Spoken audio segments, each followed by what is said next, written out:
Excuse me, Miss Fran Drescher, but I am your biggest fan. Oh, thank you. My God, you really do talk like that. I would make this up. Fran Drescher might be better known for her nasal New York drawl, big hair and tight skirts, but having survived cancer, there is a serious side to the world-famous comedian. I spoke to the star when she was in Australia last month about all things ranging from the success of The Nanny to launching the Cancer Schmancer Foundation. Here are some of the highlights. The Nanny is what really propelled you into instant stardom, which you wrote and starred in from 93 to 99. I certainly grew up watching you on my television screen and have many, many fond memories and still watch the repeats to this day. So how did The Nanny come about? Well, I was actually on a plane to France, and I ran into the president of the network on the plane. And I spent the next 9 hours convincing him that he needed to hear my ideas for a show of my own. Then when I reached my destination, which was a girlfriend's house, she invited me to spend a couple of weeks with her, but neglected to say she was going to have her toddlers with her. And they kept crying. I would kill myself. So when my girlfriend Twiggy, the one and only, had invited me to come visit her in London, I switched my tickets and went. And I was walking around the city with her little daughter, who was a proper 12-year-old schoolgirl. And she said, "Oh, Fran, my new shoes are hurting me." And I said, I wasn't ready to go back yet. So I said, "Well, sweetie, step on the backs of them." And she said, "Won't that break them?" And I said, "Break them in." And that seemed very funny to me. And I remember in the middle of the night, I couldn't get it out of my head. And I called my husband, who was still back in L.A., and I said to him, I think I have the idea to pitch to the network. And I said, what do you think about a spin on The Sound of Music? Only instead of Julie Andrews, I come to the door. He said, "That's it. That's the one that we're going to pitch when you get back." And really, the rest is history. The rest is history. And when you got green-lighted to write the pilot for The Nanny, I recall reading that they said they'd buy it outright if your character was Italian. So what was your response?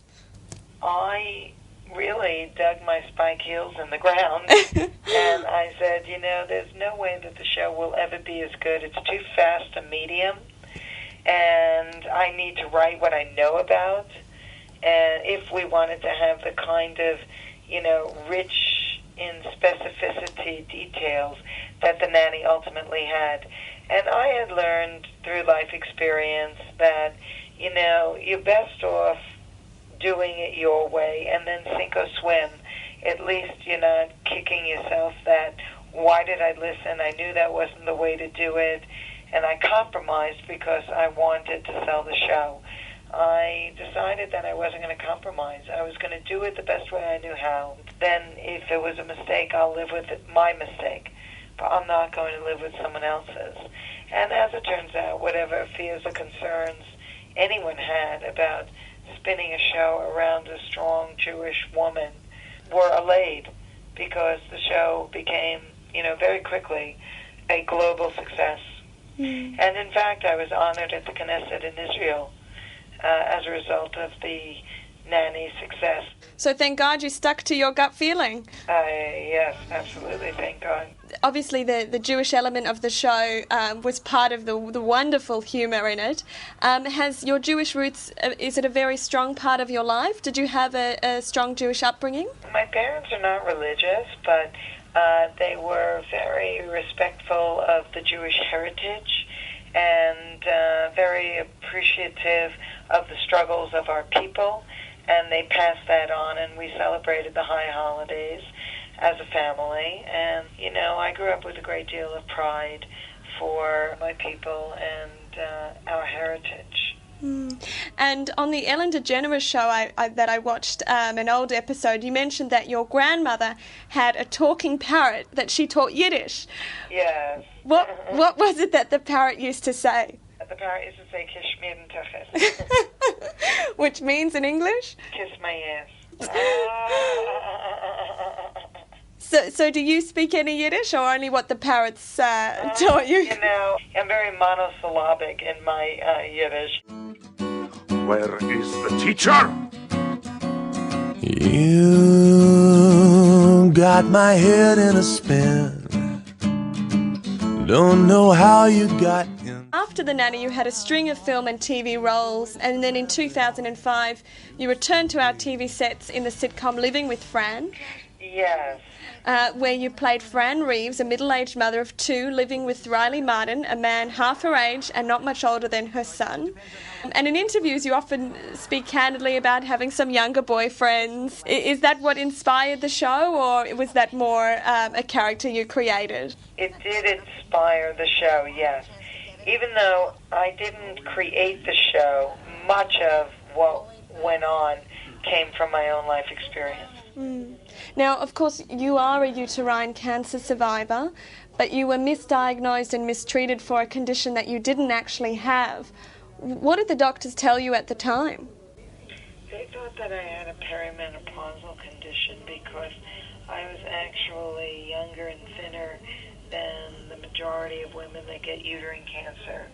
And still, 25% of us are younger and thinner, so, you know, it's unfortunate that when you are part of that 25%, more often than not, you can slip between the cracks. And I know it took me 2 years and 8 doctors to get a proper diagnosis, but I was blessed to be in stage 1, and I feel like, you know, with that I should use my good luck to try and change the way things are and raise consciousness that early detection really is the cure.